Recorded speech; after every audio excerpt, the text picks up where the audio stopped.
We, the Get Back crew and friends, have just finished up a fantasy football draft. It is an 8-man league. I swear to God, if I hear anybody in fucking comment sections be like, "Oh, it's a fucking 8-man trash league," shut up. How do you have fucking 12 friends on standby? You fucking nerd. People been commenting? 12. Or 16. Or 14. They have mad people. That's too many people, first off. Number one. We did it with Daniel. We did it with Jess. And we did it with me. So, we're just going to go over our teams really quickly because I think we all three of us collectively did pretty well. So, let's go over my team. I may have pissed one or two people off during this draft. Huh? You'll find out who when we get. I may have pissed off one or two people in this draft. Fuck you. Definitely one. I already spent all my emotional energy, so I won't be upset. All right. When we talk about it. All right. I'll be fine. So, here's my team. I got. I'll just go to the team itself instead of who I drafted when. That's a great point. Let's see. Do I have it up? There we go. I could put it up. There we go. Go to 2025. Go to my roster. Nope, that's not my roster. There we go. All right, here we go. Yeah, be careful because you have 8 other teams to sort through over there. Yo, chill out, yo. I'm in 8 leagues right now. Where do I share? Here we go. You have a lot of time. How the fuck you in 8 leagues? It's easy. Football's easy. Share this window. All right. Can we see this? Can we see this? Okay, let's see. Can I see it from there? No. On my end, this sucks. On OBS, on my end, it says your stream's still running. We've paused this preview. That's why I don't like sharing it. But we see your. You see it, but not OBS, not the viewers though. So I would have to take a screenshot and just edit it over into this, but that's okay. I'll do that. So I'll just do that. Okay. But here we go. My team, I have Jaden Daniels at quarterback, Saquon Barkley at running back 1, Kyron Williams at running back 2, Malik Neighbors at wide receiver 1. I got Terry McLaurin as wide receiver 2, George Kittle at my tight end. In my flex, I have Mike Evans. I have the Vikings defense and then Chase McLaughlin as my kicker. Moving on to the bench. I have Cortland Sutton, DeAndre Swift, Emeka Egbuka, Aaron Jones Sr., Matthew Golden, Cooper Kupp, and Khalil Shakir. I think this team is fantastic. ESPN gave me an A. Let me just tell you, I know how to draft, kid. I like my team a lot. I was not expecting to get Saquon Barkley. I'm going to keep it a stack. But he fell to me. I wanted to take him. Everybody wanted to take him. All right, he's a fantastic player. But no one took him. That was the point. Yeah, chill out. I got my guy Malik Neighbors, so that was good. And I think this is a solid team overall. Like the total for this team is 201 fantasy points. Our scoring's a little bit different, so because we like high numbers. We love high numbers. So 201 points is fantastic. That's really good. So on most weeks, it's going to look like this for me. So I'm going to be projected to win almost every single one of my games pretty much. So it's good. So if these players just play to their projections, I win every single week and I win the championship. But we know that's not going to happen. So yeah, that's my team. Yeah. There we go. We also know this team's going to be very different come like week 4. Yo, shut up, man. I think I'll trade. Well, no, I'm lying. If I said anything, I'm lying. You know. I don't think you have a bad team. I think your team is relatively strong. I think your depth is good. I think they have to. I think Saquon's probably he has to stay healthy. That's priority 1. Neighbors has to catch the ball. But I think the rest of your team is mainly consistent and pretty good. And Jaden Daniels needs to repeat what he did last year. I think he'll do right. Yeah. And that's what you're banking on, right? So that's all in all what your goal has to be. So it's not a bad team. Daniel, for an 8-man. share for an 8-man. I'll take it. Share your screen, Daniel. Let me see your team. Let's see that beautiful team. What did you call it again? Also, my team is called What's Up, My Neighbors. Thank you. So this is the Backstreet Borough Boys, because I have 5 white guys. But that's fine. I believe in them. I mean, it wasn't intentional. I promise. I really do promise it wasn't intentional. But this is my team. Joe Burrow is a quarterback. Jahmyr Gibbs, Derrick Henry is the running back duo. Great duo. Lab McConkey is wide receiver. Tyreek Hill is wide receiver. Sam Laporta, tight end, I did not want to get, but ended up getting him. It works. I have Tetron McMillan in my flex. I could change that out. Eagles defense and Cameron Dicker is my kicker, and then the bench: Garrett Wilson, Tyrone Chasey, Roma Doomsday, Austin Eckler, Kyle Pitts Sr., Jaden Reed, and Matthew Stafford. Yo, I'm not gonna lie. How did you get Kyle? You drafted Kyle Pitts with your first overall pick, yeah? How did you get him? Yeah, of course. How did you get him at 107? How'd you do that? It's crazy. Hey, man. Crazy how it works. I mean, I would have taken first overall. I think it's Kyle Pitts' year. I think this is the year. This is the one. I'm telling you. It fucking better be. It fucking better be. But no, I look. My plan was always to go running back heavy and then go tight end heavy. I wanted Brock Bowers. I'm gonna keep a stack. I wanted Brock Bowers. He was my guy. I circled him on every one of my draft boards, and it did not happen for reasons I will not mention. But I was not happy when that did not happen. But I had to pivot. The thing with wide receivers is that there were a lot of good ones this year, especially in 8-man leagues. So I didn't prioritize that. And so I knew I was going to get a wide receiver 1 and then go quarterback, right? So I picked up Lab McConkey, and then I was like, okay, I'm going to get a really good quarterback. My teams always had good quarterbacks. First year I had Patrick Mahomes. Second year I had Lamar Jackson. Now this year I have Joe Burrow. I always have great quarterbacks. Like that's a staple on my team. So I have Joe Burrow. Going to be fine with that. Tyreek Hill, I think he was a steal for me. Got him like in the 5th round. I love that pick. I think he's going to be great. McMillan, I'm very high on, especially now he's wide receiver 1 down there in Carolina. So I love that pick. And then I have Garrett Wilson, Tyrone Tracy as my flex options as well. So this team has potential. It has a lot of potential, and I hope I do better than I did last year. Last year I was just killed with injuries throughout my entire lineup. So if everybody stays healthy and lives to their potential, does what it's supposed to do, I think I'm golden. I'm projected 181 points. I play just week 1. I should beat her, and we should move on. For one, you're a thief. Secondly, you're going to get bad karma for what you did to me for taking Joe Burrow. Okay? But then I could name my team the Backstreet Borough Boys with him with his logo and his sunglasses, you know? We're just a bunch of boys making music, Jess. Like, what's your problem with us? We just like making songs, bro. No. I can't believe you did that. You could have had anyone. But it's all right. Backstreet's back. You know, when you do your football rankings, you don't even put Joe Burrow number 1, but you want to draft him first? Well, I'm sorry that Josh Allen and Lamar Jackson weren't on the draft board. For reasons that could fucking be mentioned. First off, auto draft. I love auto draft. Auto draft is great. When you set up a strategy, auto pick can be good, right? When Lamar Jackson and Josh Allen go within the first 3 selections of your draft.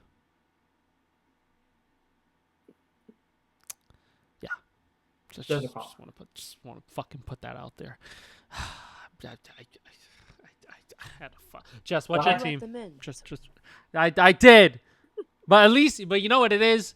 At least the person who loves to take Josh Allen is consistent, and she was gonna take him instead of this fucking. At least I'm not the only one who was stolen, who got robbed. All right. All right, relax. Jess, what if is? If you want them that bad, you would have taken him. Well, in all honesty, you don't take the quarterback very early. Okay, I wanted to focus. Okay, I wanted to focus. I thought I was dealing with professionals, but clearly, I'm not. I had a draft strategy that blew up on draft night. I had to pivot, and I pivoted. Well, congratulations. But I did have first pick. It's amazing that I got first pick, even though I was not ready to have first pick. Could have gave it to me. I don't know I if would've loved that. I don't know if that means I'm gonna have a good season, or I don't know if it's a no. I don't know. I don't know how to feel about it anymore. But anyway, my starters are Justin Herbert. He's okay. He's no Joe Burrow. it. Huh? What? Did the mic die? Did the Did I mic? Okay, did I wait, turn it wait, off? wait. I hear you now. No, I turned it off. Oh. Okay, I turned it off by accident. What I was saying was I forgot what I was saying. Where did I stop? Where did you stop Justin hearing me? Herbert. Justin Herbert. He's Oh no yeah, Joe I got Burrow. Justin Herbert. I took him. He's gonna have a good year. Gonna have a good year. Ashton Genty, Alvin Kamara, 3 years in a row as a Yellowstoner. First 2 years, very good. So I'm hoping for, third time's a charm. He was on my championship team. And in that year, guys, remember he was out the first four games. And when he came back, he just lit it up. And last year he had a decent year. And so my first pick, I got Jamar Chase, of course. I couldn't leave him sitting there. That would have been like football, like sacrilege not to take something like that first, right? Right. I was gonna take Saquon, but then I had this injury thing in my head for some reason like this. I'm sorry. I just had this fear that I was like, what if he hurts himself? I'm not gonna take him. I'm gonna take Chase. Then I got Nico Collins. For my tight end, I got Kraft. Tucker Craft. Another Yellowstoner making it his third debut. His third appearance on my roster. I think he's gonna have a better year this year because he's on a better team. My Devontae Adams, of course. He's with Herbert this year. So, no, they're on two different teams. I totally forgot. Matthew Stafford.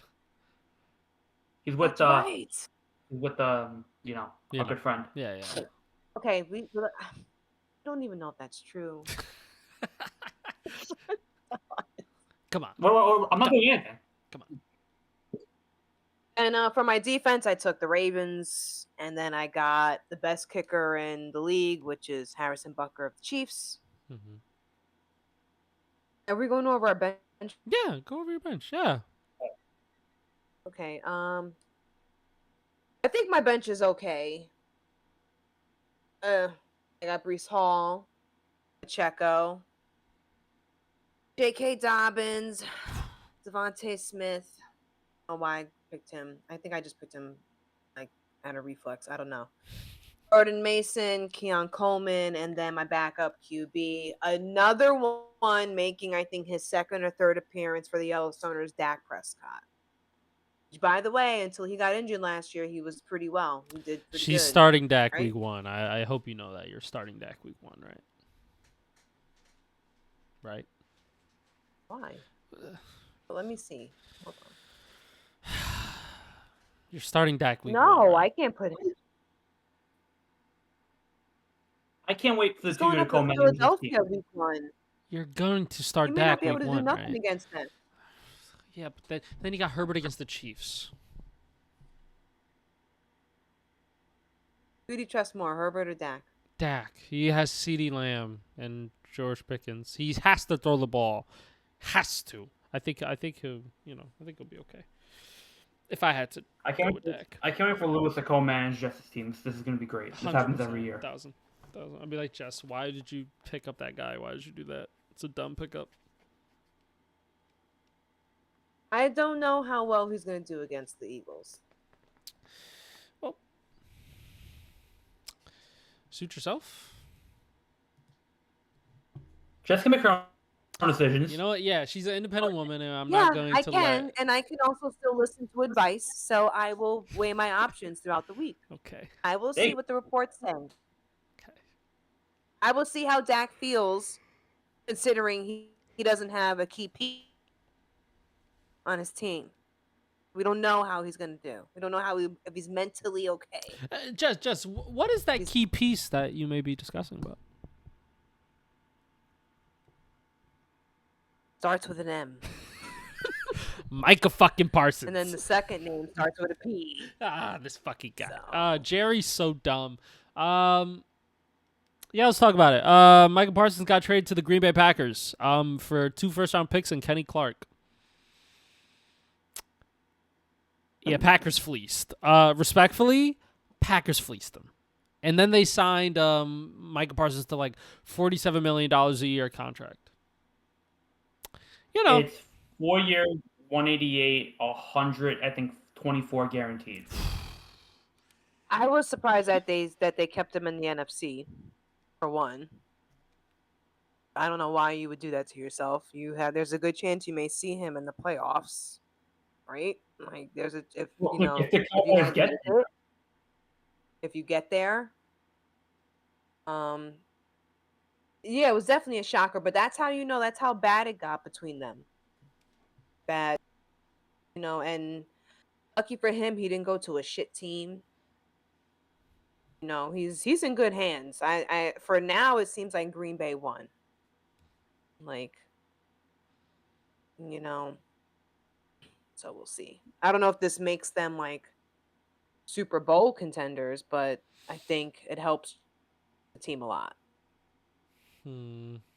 If I had to, like, Micah Parsons is a top 3 defensive player in the whole entire league. Point blank, period, stop. First off, Jerry, you pay that guy. You're dumb. It's one of those things where, like, they offered him $40 million a year, which I'm not gonna lie, great money. $40 million a year. It's one of those things where he is your best player on defense. You have got to pay the best player on your team. And it's not like he's like just the best player, but he's like okay in the rest of the league. No. He's a top 3 defensive player in the league right now. In the league, yeah. But that's how you can tell, it wasn't about money anymore. Because you could have taken the $40 million. Like, you didn't want $40 million. Did you really need more? I think this was beyond. It got beyond money a long time ago. I think when Jerry did the interview with Stephen A, at that point you knew he was gone, because Jerry was saying some stuff that no owner should be saying, and Jerry was like, "Well, no player is bigger than me," and that's what led to this trade. I think this was a trade Jerry wanted to prove that. Deal you supposedly had with him, like, what? You're a professional. Like, these people hire people to make the deals with you. Why are you trying to have him make a deal without his agent? Jerry wants to prove nobody's more powerful than Jerry. There's no Cowboys. It's Jerry Jones. Like that's the bottom line. And Jerry will literally deal with the devil to get rid of you. Like, you go to the Packers are one of the Cowboys' biggest rivals in the NFC. Like, that's a trade teams don't usually make with each other. And he sent his best player to a rival team for, respectfully, a bag of chips and a Pop-Tart. All right? Like, in comparison to Micah Parsons. That's how bad he probably wanted him out the building. That's what I'm saying. They probably offered more than other teams were trying to offer. And he was just like, I'll take this and just get out of here. Just go. You know what it is, too? This goes back to the Luka deal that happened, earlier this year. Where it was like, you could have gotten more from Micah Parsons. A lot more. You should have got a lot more. He wanted him out the door. Micah Parsons should cost the team 5 first-round picks, their best young player, and more picks. Arguably. More picks. And the fact that the Packers got him signed is not going to be a Packer probably for the next 5 to 10 years. just He'll proves probably the finish his Cowboys career there. probably. It proves Jerry's unwillingness to change and his ego at 90 years old to say that I'm still bigger than the team itself. That his ego cares more about who's on the team than who's actually playing for the Cowboys.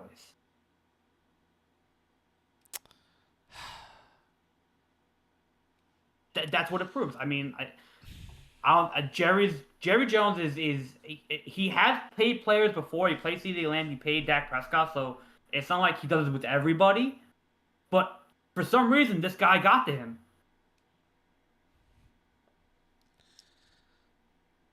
Well, he probably got to him because he probably never conceded. No, I think everyone else who had gone back and forth with Jerry, they caved in to his demands. Even if they did get money, even if they did kind of get a good deal, it was still on Jerry's terms. And I think Michael was probably the one player who was like, yeah, fuck your terms. Like, I don't like this. You're telling people about a handshake deal we had. And even if that is true, is it smart to say that out in public? So it's like, that was not a good, that's just they just had a falling out, a bad work relationship. But like you don't have a bad work relationship. You can have a bad work relationship and still pay the guy, and when he's the third, maybe second, maybe first best player on defense in the entire league. If you have a bad relationship, you have to not even fix it. You have to pay him and just shut up. You don't got to talk to him every day. If you're reasonable, is Jerry Jones reasonable? No, he's slow. No. That's what he is. If you're, he's let go of a lot of big players over the last few years.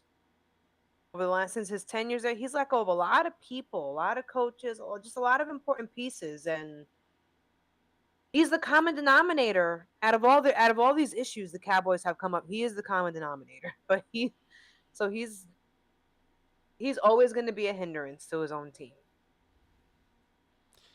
But I bet you there's one person who doesn't care that they made this deal, and it's him. This doesn't bother him. He went to bed that night sleeping perfectly fine. He doesn't care how upset the fans are. He doesn't care if the coach is concerned, if Dak's concerned. He don't care. That's like grade A, like narcissism level shit.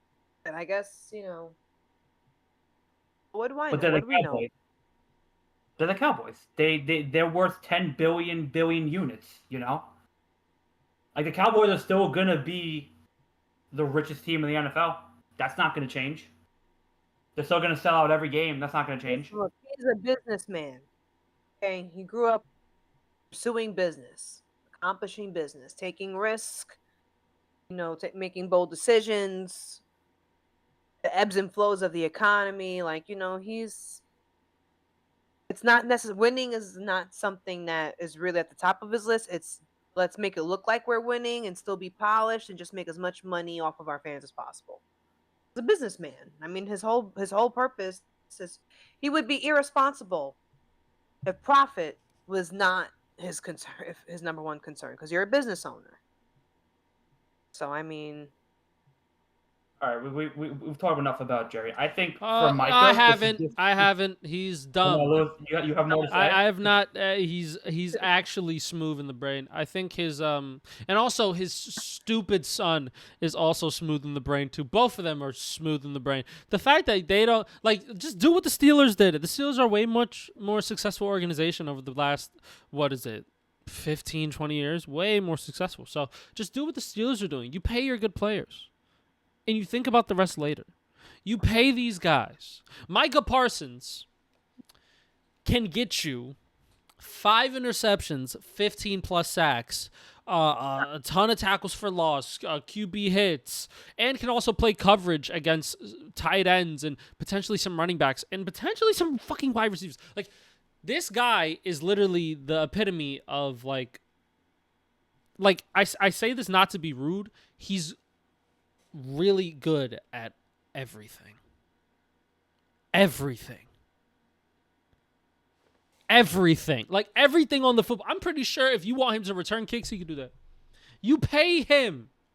He's your best player. Just do it, bro. And just take the losses. But look, we've seen, How often do you get a generational player like this? How often?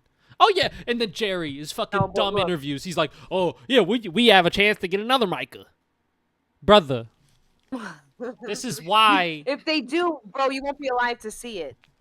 If another Micah comes along, you're not gonna be here to see it. And he will. And guess But, what? He won't look, fall to your draft pick. The Packers are gonna be good.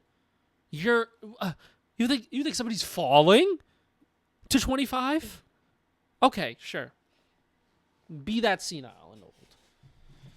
look, but Jerry's not by himself. The owners of this league have proven, especially this year, that they will wait to the bitter end to give you anything. That they are willing to have you hold out, threaten trades, walk away from the game, sit out, sit in.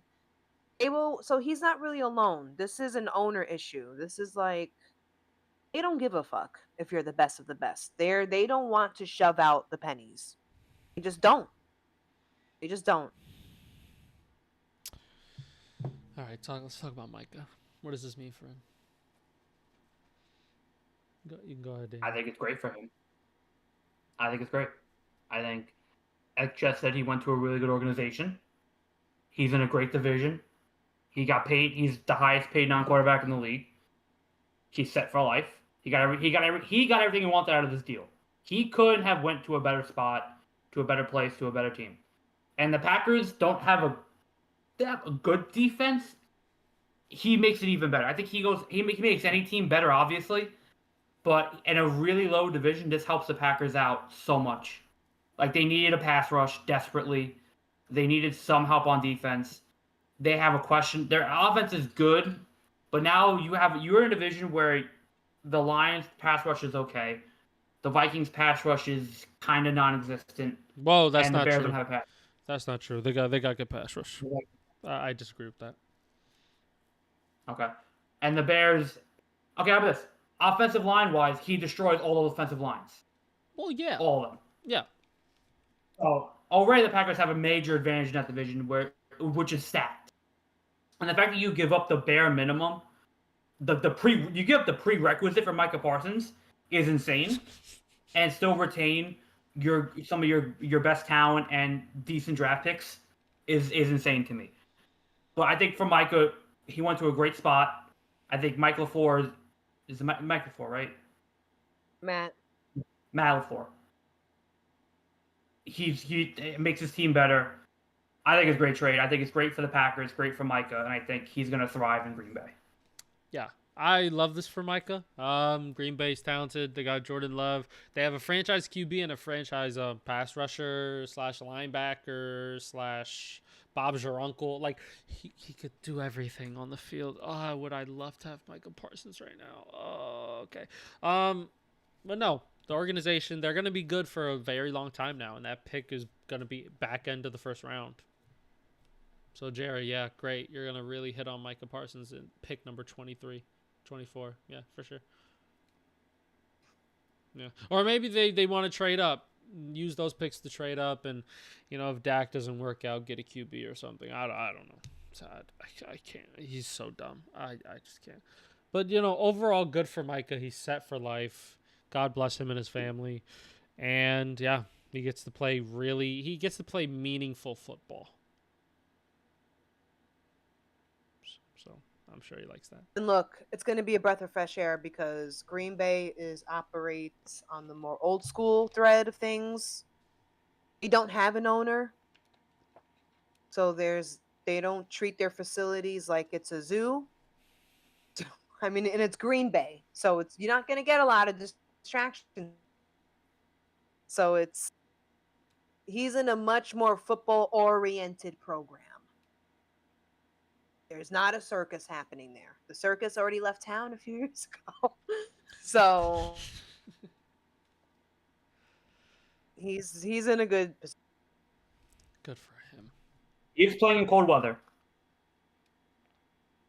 He played at Penn State. It'll be fine. Fucking cold as shit in Pennsylvania. Are you kidding me? We would know. Yeah. Yeah, so Cowboys gonna be terrible. Even worse than they were before.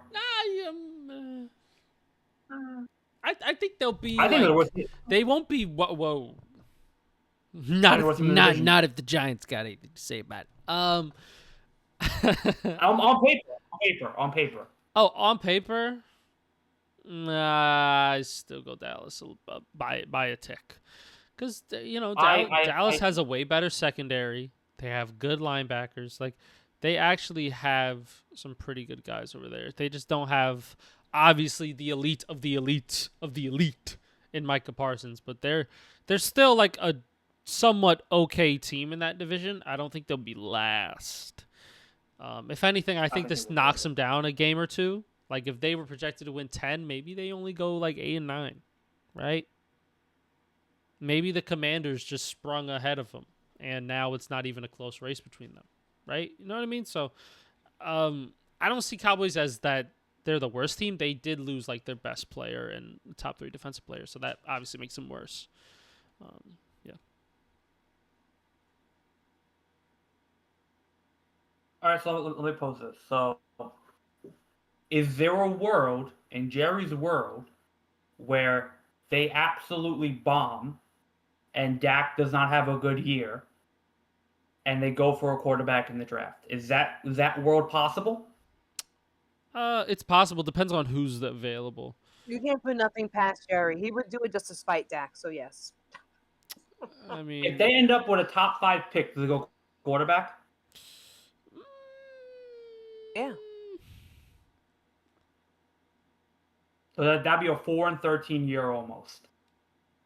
If the Cowboys go 4-13, I don't think Dak has a crappy year. I don't think he's going to be in a bad mood. I don't think they take quarterback. Only if Arch Manning is there. That's the only way. But if Arch ain't there, if Arch doesn't declare, then ain't no way. They'll just stick and pick, or maybe trade back, get like a decent edge rusher or a good offensive lineman, and then just be fine with it and be like, hey, we're the Cowboys. Let's go. So, unless the quarterback is there to really give that, because fucking Cade Klubnik. Stop. It's not top 5. Who? Garrett Nussmeier? Stop. Doesn't give Jerry that stroke of the ego that he likes. And Arch Manning, let me fucking tell you, that kid's going fucking number 1, and Jerry's gonna get him. But when that happens, I don't think it'll happen next year in the next draft. You know Jerry wants a Manning in the door before he dies. 100%. He wants a Manning to wear a Cowboy jersey before he dies. 100%. When Arch gets drafted potentially to the Cowboys, Jerry will just be like, I'm okay to leave now. Just he's gonna be like Master Oogway and Kung Fu Panda. Yeah, he's like, it's my time to go. My time has come. Just fucking vanish into thin air. Like, you want to know who else he's got the paid? Next Dragon Warrior. Oh, dude, this guy, he's gonna be great. You want to know who also is gonna be great? Terry McLaurin. He finally has signed a deal. Finally, thank you, Commanders, for being smart. Who would have thought you sign a 29-year-old receiver to a 3-year deal because your quarterback's on a rookie deal, and he just had over 1,000 yards again? Who would have thought? Smart, right? Finally, the Commanders are doing things smart. Thank you. Oh, and it's funny because it's almost like they have to continue the. No, I was going to say they have to make sure they continue momentum that they're on from last year. They don't want to dip. So if you really see that your quarterback is your future, if you truly believe it, it's more than the public eye test. But if you know him better than the rest of us, you have to support him, especially if you're trying to turn around the organization. You're trying to trying to get like a new reputation going on. Like, you don't want to be. This is not the year to start off with questions like that. It's the division is. You can they have a really good chance to be just as good or better than what they were last year. They weren't going to be better if they weren't going to have this guy there.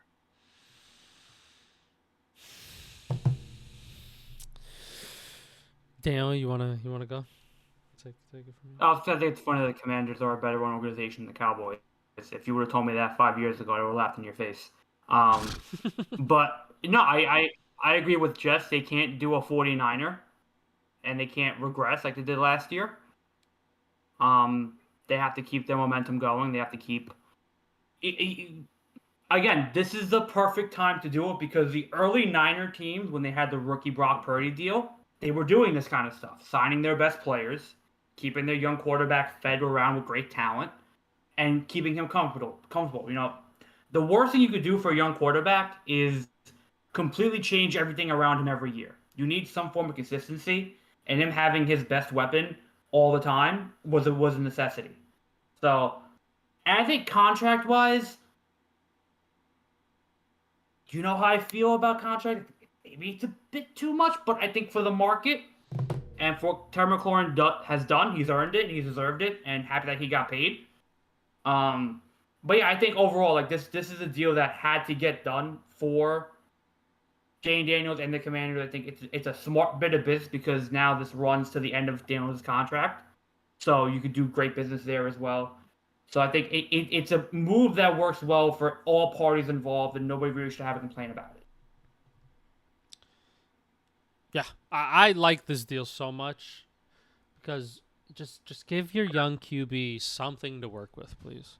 Terry McLaurin, by the way, has been a 1,000-yard receiver, I think, almost his entire career. He's trending towards that Mike Evans status at this point. So when he had Taylor Heineke, he was putting up 1,000 yards. You fucking keep that guy, probably, right? Because your quarterback's better than fucking Taylor Heineke. So I you know what? I'm just happy that a front office did a good thing, did the smart thing, and actually paid their guy. So good for them. I don't know why I had to wait till like the end of training camp though, but you know, we move on. See, that's the thing that I don't understand. Like, why are we waiting to the end of preseason to get this done? I don't know, man. They're weird about it. Like, what's like is there like a secret like week that we don't know about? That is like, all right, guys, if you don't get them signed, Well, it's all about who's got the bigger dicks. Who's gonna blink first? Who's gonna hold out longer? Are we really gonna, let's just wait to see if it gets like real serious right before the season starts. Like, let's see how the rest of the league pans out towards the end of preseason. Like, it's all bullshit. But you know what I don't understand is like we went into the preseason being like, okay, the only one that we know about that really is getting pissed off and this is really bad is Trey Hendrickson, right? That we all knew about. Terry McLaurin came out of nowhere. DeJuan Jennings came out of nowhere. And Micah Parsons came out of nowhere. And Micah Parsons went bad very fast. Like, so that clearly wasn't a conversation that was had during training camp at all. Because Micah came in and said, I want to get paid. Jerry said no. And everyone was like, oh, no, this is bad. And we got to the trade. Like, it feels like this Micah stuff started like 3 months, like a month ago. Like, it doesn't feel like this soured over time. Like, McLaurin just feels like it happened like a month ago where he would want an extension. Trey Hendrickson we know about. We knew about for a long time. But it feels weird that they waited until the start of preseason to the end of preseason to get it all sorted out. But, like, that was, like, the hard deadline. Like, we didn't know about any of this till, like, training camp, pre-training camp, OTA, pre-draft, end of season. Like, it all waited till the first day of August, to the last day of August, for everything to get done and sorted. So, I don't know. It feels weird. Yeah. That they waited that long. And also shout out to Trey. And Trey. we heard nothing about anything for months. Yeah. And shout out to Trey Hendrickson as well. He got a raise up to $30 million. I love it. Good for him. Not an extension. Not an extension, but you know what's funny? They gave him exactly what he wanted. Because you fucking believe that he wants to be in Cincy anymore? Fuck no! He wants to get the fuck up out of there. He's like, okay, give me $30 million for this year, and I get to still leave? Oh, this is a win-win-win-win-win. I get to leave this dump and get more money after this? Oh, yes. Appreciate y'all, man. Doing me a solid. Trey Hendrickson is not going to be on that team next year. No shot. No. Unless they give him $32 million. I mean, money talks. Money changes minds. But what does this mean for Cincy? Are they going to be good? Maybe. I think their defense is a I bit think better. it's shameful that we can't say if they're going to be good or not with that type of quarterback and receiver and I forgot what Hendrickson. defender. I want to mess. I feel like it's terrible that you have to question that, right? Well, I think here's the problem with Cincy, right? Is that they're basically the same team they were last year. They haven't made any significant improvements. They've brought back all the same guys. It's pretty much the same team. They added a good edge rusher. He's a rookie though, so you don't really know what you're going to get from him. But apart from that, that defense is still the same defense it was last year. That offense hasn't moved a muscle. It's still the same offense, so you know what you're going to get from them. So your expectation is that it's the same team. Maybe a result goes their way here and there. They'll probably be 9-8. If you're going off what last year was. I mean, terrible. Look, if we get to the end of the season and the Chiefs don't, throw the game against the Broncos, the Bengals are in the playoffs. So if we get to the end of the season this year and the Chiefs don't blow the game to wherever they're playing, maybe Joe Burrow gets in. We're talking about Cincy, okay? Forget the Chiefs. We're talking about Cincy. Yeah, fuck Kansas City. You're right. It is the same exact team. They have not. There's no. It is the same group of people. So then, look, since you have much of the same roster, then it's got to be the coaching. It's got to be the coordinators. Because if you're going to keep the guys, that means you know the level of talent you're getting, the level of skill you're getting. So you have to do something with that. You either make them elevate or you have to step up your fucking game plan to match your offense, because you're sitting on a gold mine and you're ruining it. Like, you're wasting it. Like, if they would have just won a few more games last year, you guys could have truly been done some damage in the playoffs, and you could it's just really weird what's happening to that team. It's not weird. I mean, I've been calling for Zach Taylor's head for a while. I never thought he was the guy over there. Even when even when they were in the Super Bowl year, I never really felt like he was the coach there. But Joe likes him. They like him there. He seems to have a relationship with the owners and GM apparently, because he's still there, despite having bad years the past 2-3 years. So I mean, look, I think the seat now it's very warm. I wouldn't call it hot. I would call it very warm. If they start the season out 0-3, 0-4, he may be, fired on the street. Yeah. Because that would be like their third year in a row where they're starting behind. And this is about to be the third year they don't make it to the playoffs. But it's so early. We don't know. You know what? Let's hope that, you know what I'm gonna akin this to? I don't know. It's like the So in a car they have heated seats. So there's 3 levels. There's the first level, third level, second level, then the third level. He's on a second level right now.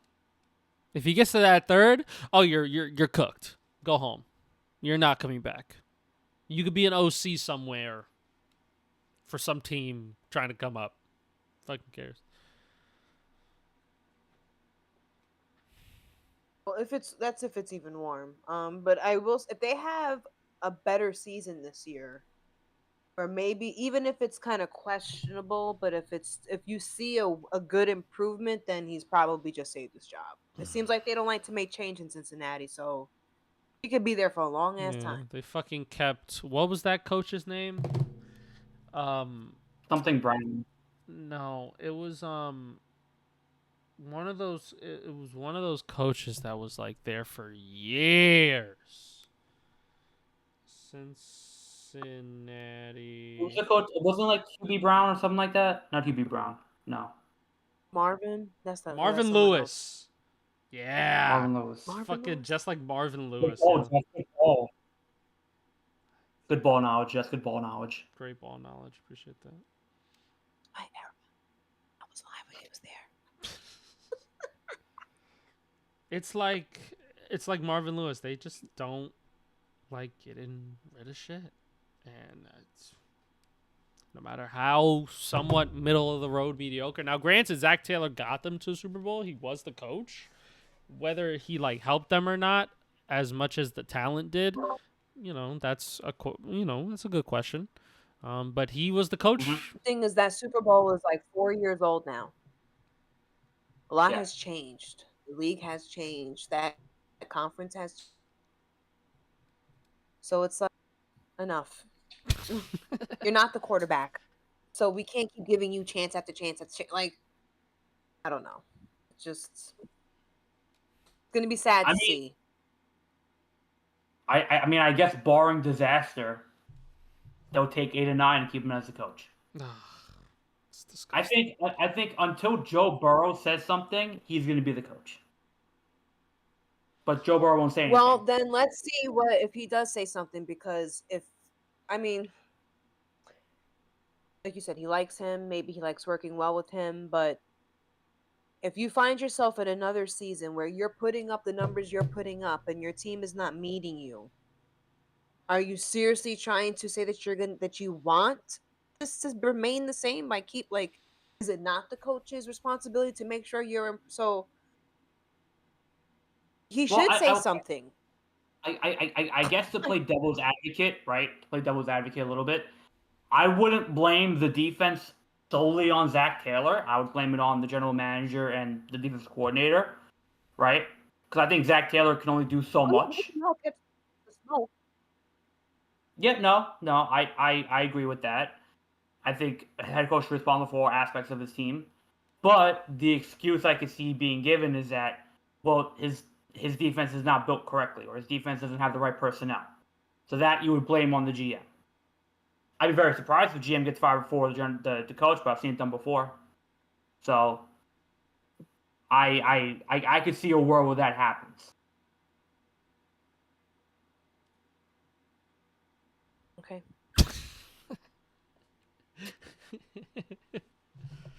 All right, I think we need to talk about some things right here.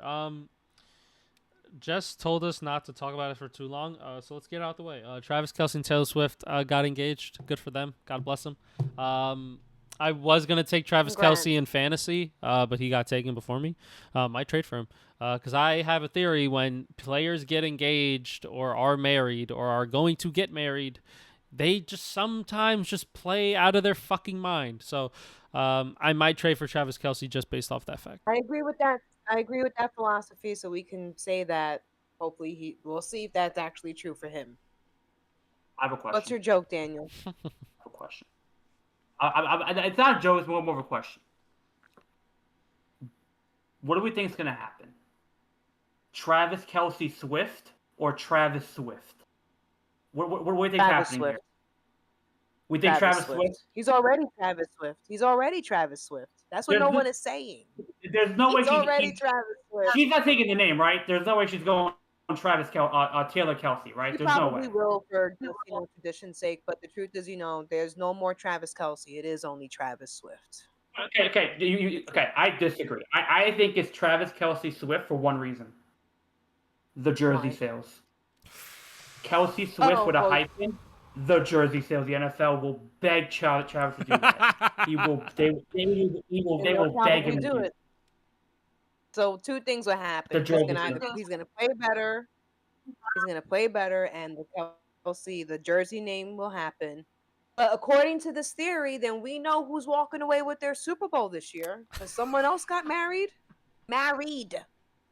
Someone else walked down that aisle. Come on. Josh Allen. And he's not changing his name. He's keeping his name. Josh Allen. Nope. He's not giving it. That's a man. He's still calling himself Josh Allen. Yep. I think if that theory is real, that me and Lewis believe, Kyle Brandt from Good Morning Football also believes that same theory. He had a whole segment on it. Because Aaron Rodgers got married too, supposedly. He got married to a tree. I don't believe that. And Josh Allen, this could be his year. I know, I don't believe it either. But Josh Allen, this could be his Super Bowl year. Okay, This will if the Bills and Chiefs make the title game, this will prove your theory right. Actually, like this is the ultimate. This year is the ultimate test, right? This year is like the ultimate defining test. Is there any possibility in this universe that both teams don't make it to the AFC Championship? I can see it. I can see Ravens, Chargers, or Ravens Texans. No, you can't. Or Ravens Bengals. No, you're lying. No, you can't. No. Maybe Chargers. I don't know about that. Or Bengals. No. Absolutely no. Well, maybe. Maybe Bengals. If the Bengals having a bang it, if the Bengals are back on track and having good years, then yeah. But if not, fuck that. I think there's good AFC teams. I think the Chiefs are on a decline. I think the Bills is more like that. That'll be the bigger shock. But I think the Bills usually sometimes collapse in the playoffs. So they almost, if Mark Andrews catches the football and doesn't drop the ball in the end zone, the Ravens win that game. I'm not gonna lie, man. Bills kind of only collapse when it's Patrick Mahomes. So if Patrick Mahomes ain't there, I think they fucking go to the Super Bowl. like it's so crazy, right? All right, Lewis. Are you going Travis Swift or Travis Kelce Swift? What do you think? He's gonna go Travis Kelce. He's keeping his name. This isn't. No way. They're both major celebrities. Way. They're not changing IDs and bullshit. They're gonna keep their name. Their name is their brand. So he's keeping her name. I don't know if he's gonna keep his. He's gonna keep. Look, there's one winner in this whole thing, and it's him. He's the winner. He's at the opus of her career. There's nothing she can gain from him. This is a huge benefit for him. But that doesn't mean he has to take her name. He's gonna keep his name because his name is big too. Like, let's not forget that. Well, it's big in football. It's big in football, and it got bigger because of her outside. But yeah, but that don't mean change your name. Everybody knows you as Travis Kelce, not Travis Swift. I'm saying it more as a joke, but I would not be surprised if it actually happens. Nah, exactly. I'm saying it more as a joke. I'm saying it as a joke, but I would not be surprised if we get Travis Kelce Swift on jerseys next year. No, that's what I'm saying. No. And she may perform Super Bowl. We'll see. That may be overkill, but look, I don't put it past the NFL. The NFL jersey sales will skyrocket if we get, because it can't be just Swift, because we already have a Swift. We have DeAndre Swift, so it can't be just Swift. It's got to be Travis Kelce Swift. It has to be. Kelce Swift 87. That's got to be the jersey. Gay. The whole conversation is gay already. All right. So let's move on to the next. Tommy DeVito got cut. This is all I have for commentary for my boy Tommy DeVito. Then he got picked up right after that, right? By the Patriots. Took him? This is my whole commentary. He's still in the Italian community. He's still in a good Italian community. Bit more of a weird accent, but it's okay. You mad that they cut him? Can you stop that? This is my commentary. I already told you guys this is my commentary. So. You need more wrist. All right, I'm telling you, you need more wrist. All right, that's good. There you go. It's like a flick. There you go. Come on. There you go. Come on. Tommy fucking Cutlets, baby. All right. Next. Are you upset that he got cut? No, I don't give a fuck. He sucks.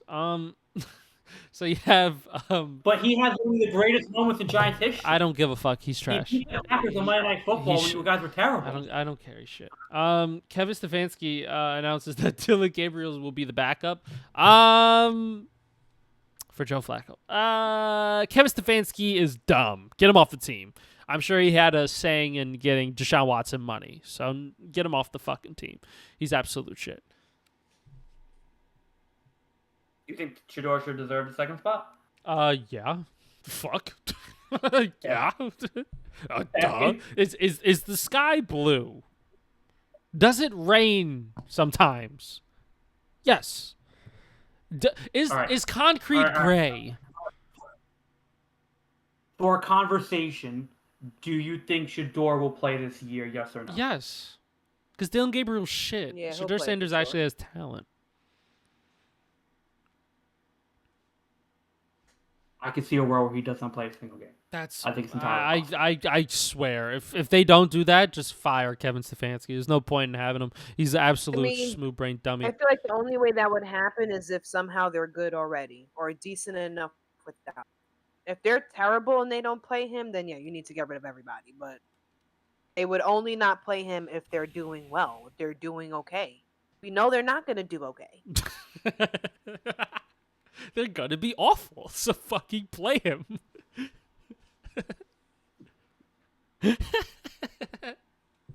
Oh. Well, let's get some previews in because we have Thursday night football, we have Friday night football, and then we have obviously Jets and Giants games and stuff. So Thursday night, Cowboys, Eagles, season opener. Are they in Dallas? I think they're in Dallas. For my fantasy football team's sake, Saquon Barkley needs to go absolute nuclear once again. I have 200 plus rushing yards. Let me fucking tell you, this kid's good. Hey, with that defense now, they might. He might. No Micah. Who's stopping the run? And the Eagles are still mad good. They're defending champions. They're still really good. Like A.J. Brown, Devonta Smith, Dallas Goedert, Saquon Barkley, Jalen Hurts, the offensive line, the defense is fucking still so good.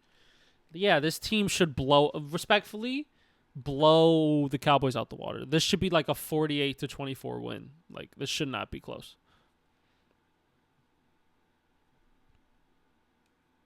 What do we think? I guess like something I'm like interested to see is like I want to see how Dak comes back and how he plays. I want to see how this offense looks without Mike McCarthy and what Brian Schottenheimer can do. For Philly, I want to see more of the same. Heavy run. Just keep feeding Saquon the ball. And I think their defense is going to be absolutely fine. I don't see any problems with there. I mean, the Eagles got to keep, what they've been doing the past 2-3 years. I think business as usual for them. I think Dallas has a lot more questions going into this game than Philly, which is why I think just Philly's going to dominate.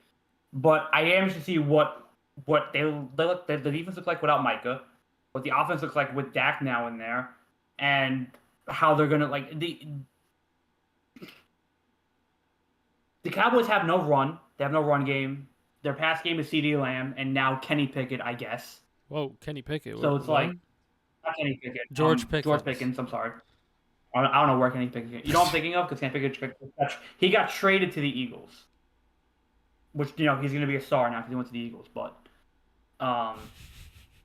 yeah, I think I'm more interested to see what Dallas looks like in this game than Philly, because I know what Philly's going to look like. I think they're going to dominate. They're going to be great. But I want to see it. If Dallas looks like a decently run offense and looks like Dak is back to his usual self, I'll have more confidence in them. But if not, then they're going to be in a whole heap of trouble. Jess, what are we thinking? For my fantasy purpose, I don't know if I'm playing Dak yet, but I think the Eagles win. No matter where they play. Dallas or Philly. They're going to win. Yeah. I mean, it's pretty fucking standard. If the Cowboys win, I don't. The Eagles have to have a major collapse and turn the ball over 4 times in the game for that even to be remotely possible, in my opinion, respectfully. Then we have the Friday night game. Chiefs, Chargers. I'm gonna on YouTube. I'm going in Brazil. I'm going to go with. This is interesting. I'm gonna go with the Chargers. Winning this game 21-17 or 21-14 or something. I don't know how this offense is going to be without the possibly Marquise Brown and then Rashee Rice and is Isaiah Pacheco going to be anything of note? Maybe the defense for the Chargers has gotten better. They have decent skill positions. Justin Herbert in the regular season at least can sling the ball really well. The Chargers have a really good run game. This is going to be a very close game down to like the end. So I don't see either team like pulling away too much. The most I could see this game being is by a touchdown. But I do think Chargers pull it off in week 1, and we start debating if the Chiefs are still relevant. But they are. But like we start having that debate of are the Chiefs the Chiefs' downfall because they lost week 1. So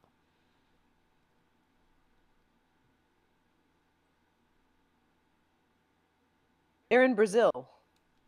Yes. They're playing in Brazil. So when are they all going over there? probably a couple days before, maybe like they fly out like Tuesday or Wednesday. Well, it depends because last year they had a problem where they had to go in the day before because of the violence in Brazil. So it probably will depend. But that was a different team who went there. That was the Eagles who played Brazil last year. Yeah, Eagles and the Packers. Yeah. I think the Chiefs are going to win because they want to make a point that the Super Bowl was just a fluke, and they're still the team. So they're gonna use the Chargers to make a point. So I think they're gonna win. By how much though? Maybe just by a touchdown. It may be a close game. But is that making a statement? No, huh? Is that making a statement? What? So okay, if it's a close game and they still win, it looks like we may get a repeat of last year's Chiefs. They're just gonna keep winning just by the skin of their teeth, but they're gonna win. But I think it may be more on the side of they're gonna probably win by 2 touchdowns because I think they're gonna come. They want to make a statement. They want to show everyone that it was just a fluke. The Eagles got lucky. We're not celebrity brainwashed. It doesn't matter who's getting married. We're focused. We're still the dynasty to beat. We're still the motherfuckers out here on the street. So I think they're going to be on their Patriot shit. When the Patriots were accused of cheating and when they came out, they were just like whooping people's ass. They were winning by like 30 points a game that season. You guys were probably like 5 when this happened. But they were talked about all off season, and they came back and did all types of ass whoopings on people. I can't remember if that's the same year though that they lost to Eli Manning, or if they actually went on to win the Super Bowl that year. But I think the Chiefs are going to be on that. This whole season is about them proving to themselves that they are going to be dominant because they're not going to want to have the season that they had last year. Even though they won all those games, they didn't like being talked about like they were struggling just to get those games. Even though they admitted that they were struggling to get they weren't that happy. They were not a very happy team last year. Even though they were dominant, even though they were defending Super Bowl champions. So I think it's going to be a statement season for them. They're going to try very hard to prove to people that they're still the popular girl in class.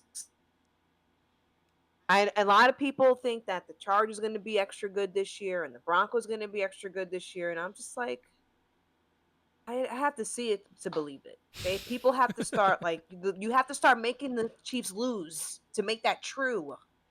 So, but the Chargers win, I'll be very surprised. But like you have to predict. It's like in fighting, you have to predict that the champion is gonna lose at some point. You can't just be like, "Well, I need to see the champion lose before I predict him to lose." That just doesn't. Well, the thing is, they did lose. So look, the champion did lose. We saw them lose. So this is about their rebound. You're right. The champions didn't win forever. They lost, but now they're trying to make a comeback. So you may get like a feistier Chiefs. You may get a Chiefs with a chip on their shoulder. Oh, I forgot. Or we will actually get a Chiefs team that is declining, like Daniel said. We'll see if that's the Chiefs that we're going to get. And I also forgot Travis Kelce is newly fiancé, so he's going to go off. Yes, and he's also old now. He didn't have a great season last year, so let's see how he plays this year. But he's getting married, so he may play better. I think they have to write him into the fucking play. Because last year they were trying to you can tell they were not on the same page last year. So we'll see if they progressed past that. I think you both make good points. I think I think the Chargers also have a lot to prove. I think we forget Justin Herbert had a lot of expectations in that playoff game. He did not meet them. So I think he has something to prove. I think that Charger team wants to prove like, no, we are what we say we were last year, and we deserve to be back in that same position. I think they have a chance for a statement game. I'm not saying I disagree with you, just like I think the Chiefs also have a lot to prove in this game too. I think this is a very interesting first game of the season for both teams. Like it's very important for both teams. I don't think it's going to be like a blowout in either side. I think it will be close. I think it will be competitive. I think You both working offense. on that Friday? Yeah, I was gonna say we should meet up and watch it. we should. Louis, you're not working, or you're off. Now I'm off. We should meet up and watch it. Yeah, where at? Oh, Keep we'll going, talk Daniel. I about didn't it mean to after, cut you off. But yeah, I think both offenses are pretty much the same. I think it's a very even game for both teams. I think I'm very high on Justin Herbert. I really am, and I think what kind of sells me is that I think their offense is just a tad bit better, and the Chiefs just don't have their receiving core. And Isaiah Pacheco just was not good last year. There's no Rashid Rice. There's no Marquise Brown. Xavier Worthy as a one is not the answer. Injured last year? He was, and he came back and didn't do anything because they didn't run the ball at all because they didn't run the ball. And who do they throw it to? Because they didn't have much. Xavier Worthy. Oh, yeah, that's right. But no Travis Kelce, no Travis Kelce Swift. So I don't know. I feel like the Chargers just have a lot more of a better offensive scheme with who they have talent wise. I think defensively they're also really good. I just think the Chiefs have. I need to see what they could be. I think for me, how just you say like they need to like the Chargers have to show you something. I think Chiefs have to show me something too. The Chiefs have to show me that they can be that team again, that they can live up to that billing again. And I haven't seen it yet. But in a close game, the Chiefs win. So with that being said, I think you have to pick the Chiefs, right? Like even if the game is close, and we're predicting a close game and a close back and forth, I think the Chiefs will just find a way to edge out a win. So I think that's probably what I'm going to. But I need to see Patrick Mahomes play great. I need to see Travis Kelce Swift involved. I need to see, at least a decent run game. I need to see Herbert show up. I need to see this offense from the Chargers look pretty decent. And I think if none of that happens, I would be concerned about about these teams going forward. But I think if we get a decent game and a decent look from both these teams, I think one of the teams can eat a loss and be fine. What if the game is really crappy? What if we get like a 9-12 game? I'm going home early. I'm not gonna stay and watch wherever we're watching. I'm going home early. Like I'm just not gonna be You can FaceTime me, and I will hang up the FaceTime. Like honestly, you'll FaceTime me from the bar. Be like, hey guys, how's the game? Oh, 6-6. Goodbye. I would not care for it. I mean, like, I think it's entirely possible because both these offenses just were like both defenses are good. Like these are two good defensive teams. Like that's not to say they aren't. And like, but both these offenses have a lot to prove, and they need to show a lot in this game. Go and like just make that statement for that statement for the season, where they're like, okay, no, we're back, and like we're at a good level. We're ready to go into the season, right? So I think it's entirely possible. I think appointment if that were to happen, but we'll see. I don't think that will happen. I don't envision that happening, but I can see I can see 21-18, the lowest, maybe like 21-15, the absolute lowest. But like I think if we get a 12-9, by God, have mercy. But you know what I think is gonna be a great game, and you know who I think is gonna start off on the right foot this season? The New York Giants. I don't know why, but I'm feeling good about Week 1, baby. Let me just say, the Giants' defense looked okay in preseason. The starters, at least. Who are they playing Week 1? Playing the Washington Commanders. Well, we could beat the Commanders Week 1. I think we can. Last year it was like what 21-18. All they did was kick field goals. You're telling me now with an improved defense that week and a much way better improved offense, better quarterback as well. You're telling me and offensive line. You're telling me that we can't get some stops and get a couple touchdowns? I'm just gonna say it. Giants start out the season 1-0. Yeah, Russell Wilson. God bless. God I'm gonna believe Jameis Winston's gonna have a fire Bible quote at the end of the game if that happens, and Jackson Dart's gonna be not just him. No. Russell, there's gonna be a lot of Bible quotes. Yeah, but It's gonna be the most saved team throughout all of NFL. Jameis is gonna be on the sideline giving them quotes. You know what I'm saying? Jackson Dart might start reciting psalms or whatever. I don't know, man. I'm kind of liking the Giants in week 1, especially with that defense, that new D-line. Abdul Carter, he's going to be a stud. The Brian Burns, Kayvon Thibodeau, Dexter Lawrence, I mean, that D-line is scary. Their back end, right, which is the secondary for me, still needs a lot of work, especially at the cornerback position. But linebacker's not looking too shabby. It could be upgraded, but not looking too shabby. If the offensive line could give Russell Wilson time, I think this game turns out a lot better for the Giants than a lot of people are giving us credit for. Because a lot of people online are like, the Giants might go 0-17. They might win 2 games because their schedule is so difficult. So if we start out 1-0, we're shutting up a lot of haters, respectfully.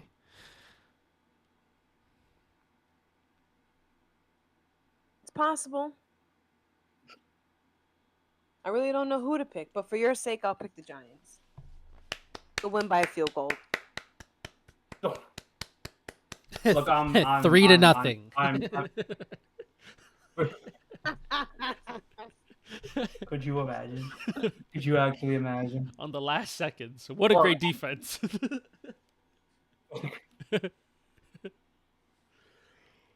Look, I'm forever a hater.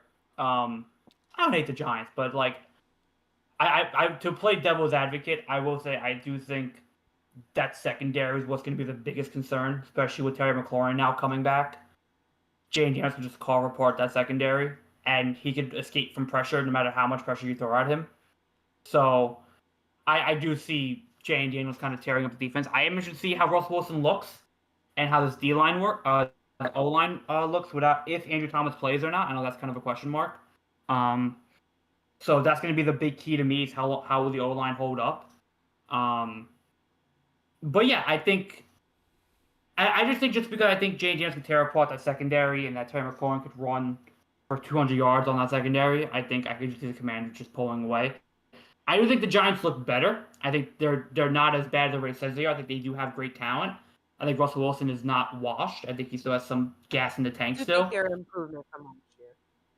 Yeah, I definitely think they're an improved team and improved roster. But I think the Commanders right now are just the Giants are going to second gear. The Commanders are going to fourth gear. You know what I mean?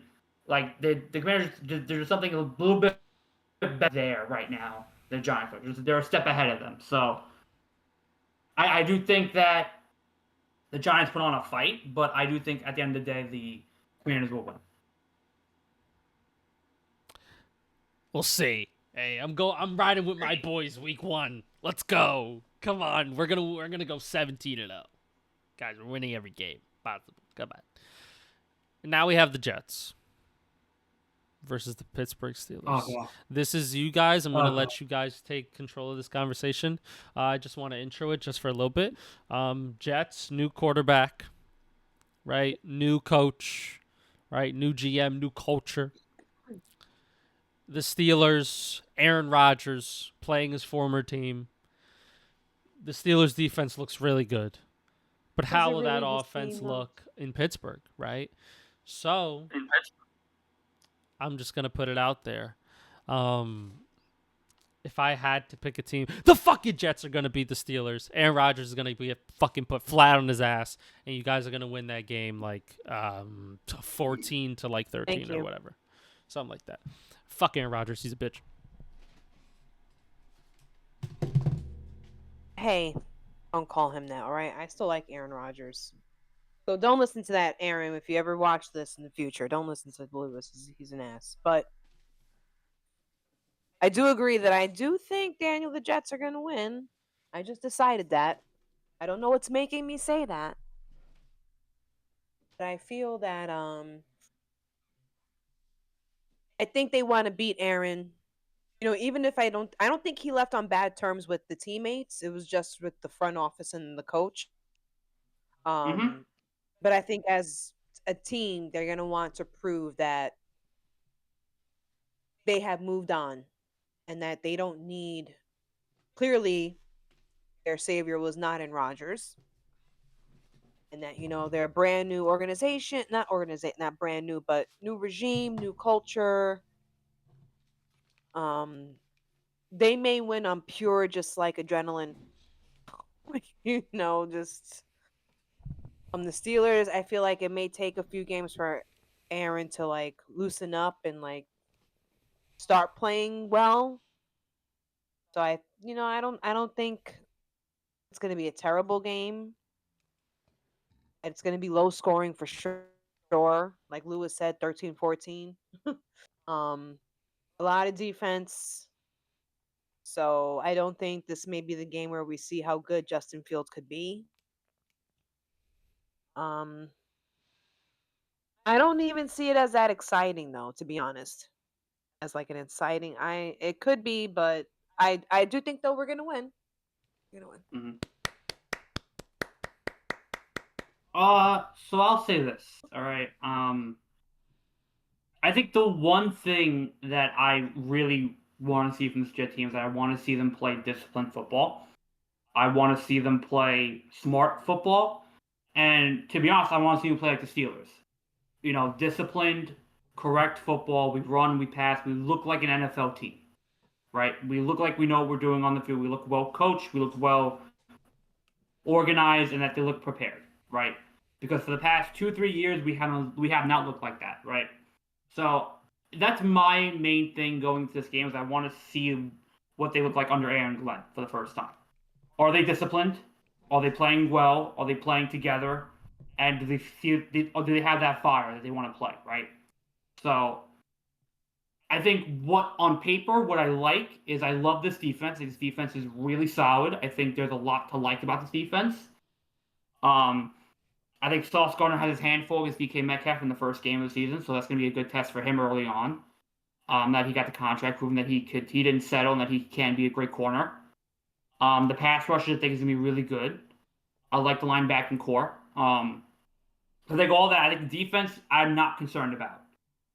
I think obviously Rodgers on the Steelers plays a big emotional impact, a big emotional moment. But I think clearly he took a step back.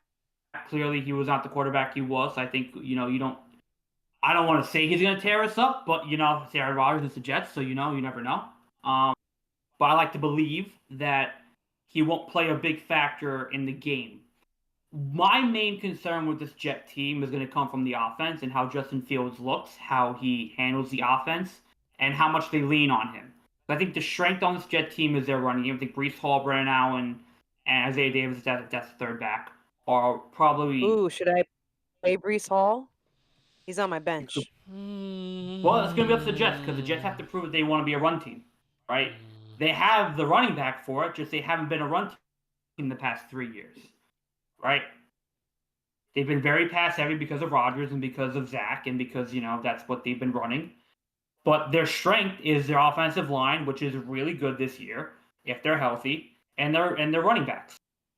So I would like to see them run the ball more. I would like to see them run the ball in the Steelers defense, which is very good as well. This is a very, very good defense. So I think I could see where Lewis could say this game's going to be close. This is two really good defenses going against each other. Two offenses who don't really seem to gel yet. That's going to take time. So I can't see this game's going to be ugly. This is going to be an ugly game to watch. But I think that being said, and because of who we are, I think the Jets will win for my sanity. I think it will be a very good moment. I think, even if they don't win, but they're competitive and they're in the game, it's a good locker room building moment. I think obviously you want to win. You want there to be that moment. You want there to be that unifying thing. It's like, okay, we start off 1-0. We beat our old teammate. We beat the Steelers. We never beat the Steelers like ever. So that would be a big emotional win right there in front of the home fans. Like that'll be like a big empowering moment right there. So, but if they don't do that, they look like a decent offense. They look like a decent team. They don't take dumb penalties. They don't let the Steelers back into the game if they have the lead, and they just play like a football team should play. I will be happy because I know Aaron Glenn knows what he's doing. If I can see Aaron Glenn knows what he's doing and he gets these guys in the right direction, I'm satisfied. But I just need to believe it first. So that's going to be the big thing on Sunday. But I think we're going to win. I would love to win. I hope we win, because if we don't, then I'm not going to be very happy on Monday morning. But that's besides the point. And then the game that caps off Sunday is Sunday Night Football. Bills versus Ravens. Ooh. Why do I have Sounds like a beautiful why game. do I have the Bills winning this one? I just something about me can't pick Ravens here, even though I No, they know can't win Ravens this are one because I have the Ravens defense. good. Okay. All right, fuck it. The Ravens are winning. Let me tell you, the defense goes crazy. Gets Jets all the points. I don't know, man.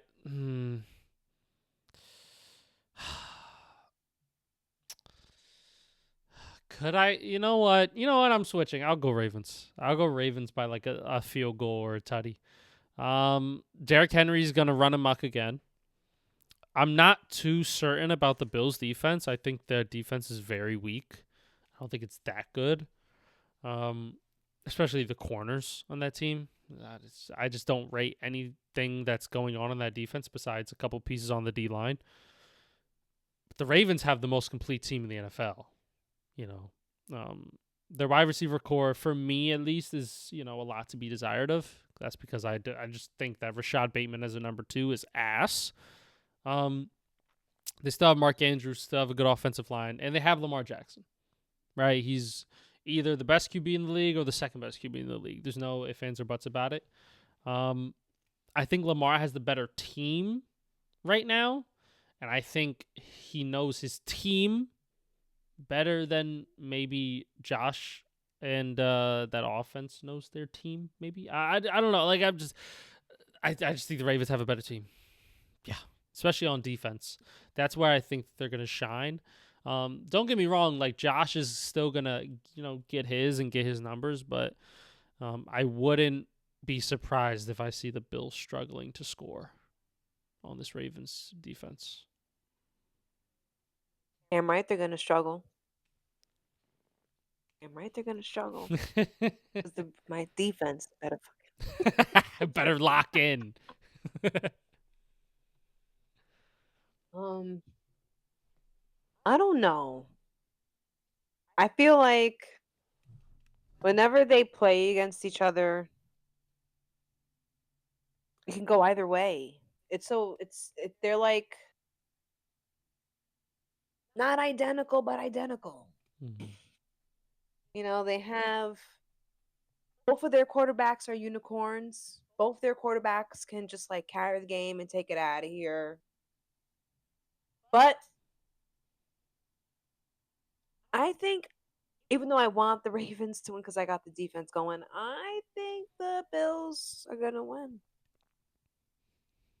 It's going to be a tight game, going to be a close game. I don't know if it's going to be high scoring. But I do think the Bills will edge it out. Fair enough. Daniel, what you think? I don't really have a real reason why. I'm just going with my feelings, people. I am not Hey. kind, so I don't know. It's okay. Feelings is pretty based. Yes, you need a hug. You need a hug? I do, but there's no one here. I have to just hug myself. You need a Bob in your life? Is that it? A Bob?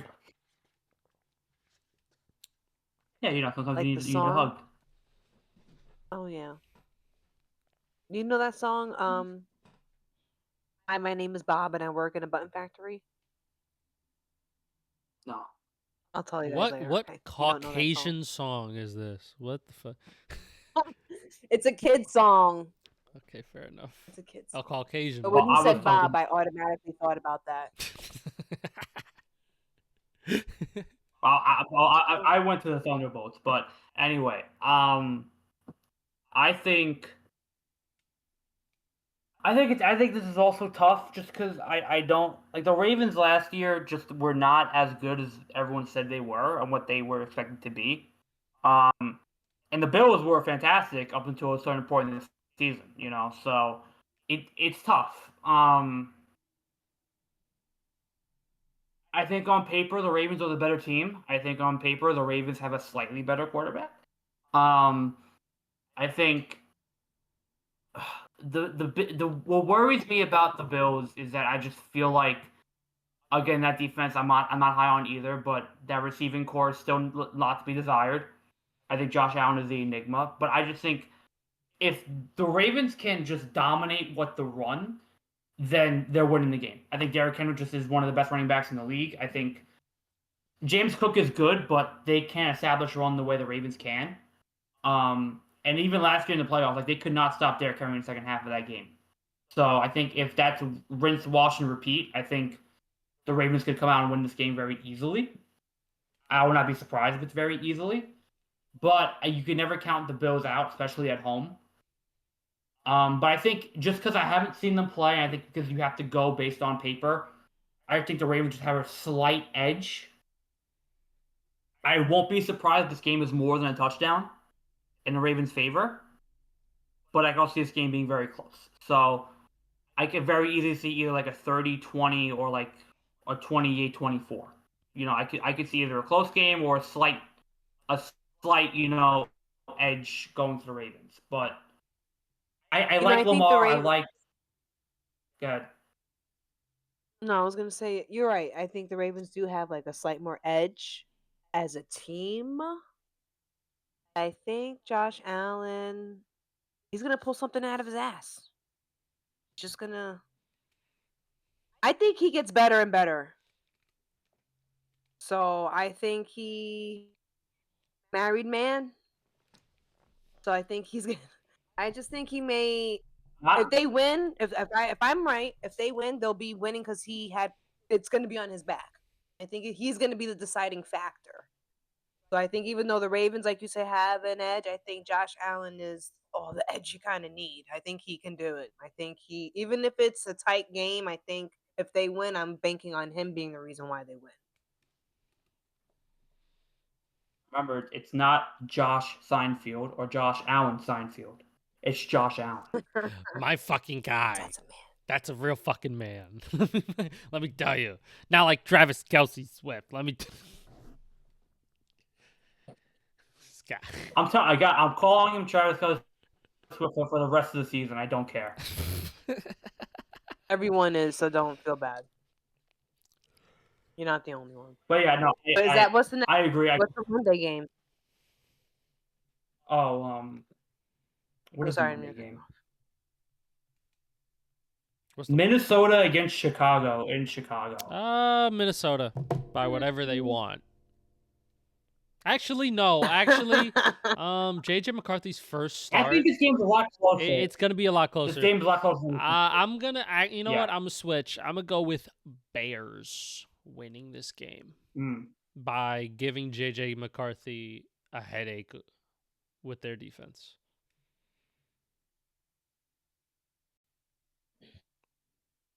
I think this game is very interesting. I think it's very weird I'm not because at all. it's not the Jets or the Giants or one of the best teams in the league. So no, I'm kidding. No, I'm half kidding. But no, I think this game is weird. I think it's just like we don't know anything about JJ McCarthy and how he's gonna look on an offensive team or on a team period. And Caleb needs to look better. And will he look better? I don't know. Right? It's like the Vikings have a good defense, not great. The Bears have a great defense. So they kind of even each other. I mean, you could literally, this is a pick 'em. You can pick either team you want to pick, and you could be justified in it. I think just because of the Vikings' experience and their Justin Jefferson and how he can just catch the ball from anybody anytime, I give them the slight edge. But I won't be surprised if the Bears come out of here with a win either. And this defense really shows out. And Caleb Williams looks like if Caleb Williams looks like he took a step up and wins the game, there's going to be a big conversation we're going to have the following week about it. Because that'll be a big moment for him.